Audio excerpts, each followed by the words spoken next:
For these series of lessons, lessons 29 and lesson 30, we are going to transition the information that we have already learned, and we are going to apply them to memoirs, particularly one that came under scrutiny for adding some falsified information.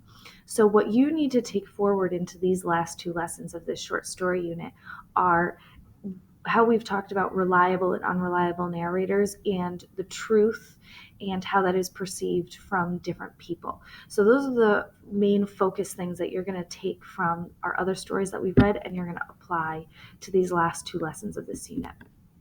So today, particularly through lesson 29, you're going to work to read a New York Times article, you're going to summarize that article, and you are going to answer connecting questions.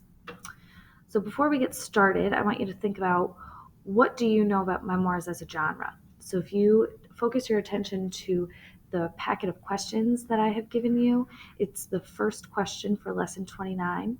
Before you answer it, I want to give you a little bit more insight. So the question says, what do you know about memoirs as a genre? Well, the first thing you need to understand is what a genre is. So a genre is a category of literature or a category of something. So in literature particularly, we have two overarching genres, fiction and nonfiction, and underneath that is subcategories. So some genres of fiction could be mystery, science fiction, historical fiction. Nonfiction, there would be newspapers, magazine articles, recipes. So under each overarching genre, there are many simpler and more direct genres. So what I want you to do is to stop this video and answer question number 1 before we move forward. You need to brainstorm what you know about memoirs before we work to better understand them. So stop this video now, answer question number 1. Now that you've answered question number 1, I'm going to explain to you in a better light what a memoir is. So you may understand a memoir to be a personal narrative. You've been writing personal narratives in Mrs. Waskowitz class. So what you're doing right now is considered a memoir. We also know memoirs to be autobiographies, where the person is writing and publishing the story about themselves.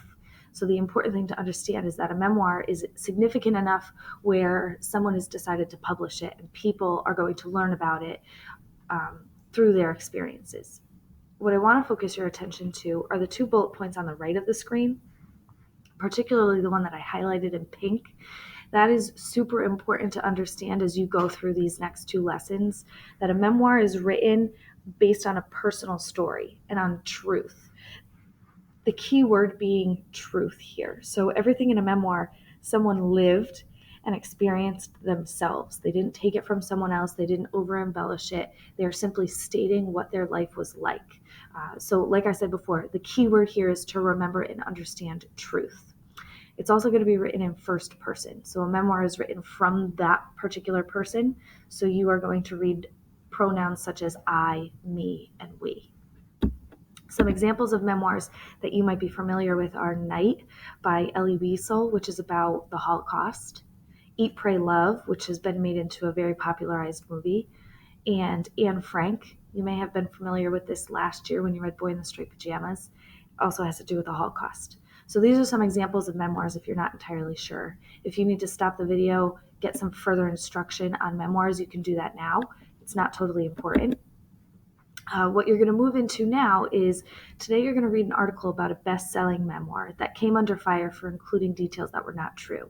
Now, if you remember from 2 slides back, I said the important thing to understand about a memoir is that all of the details are true, that the person writing the memoir about themselves experienced everything.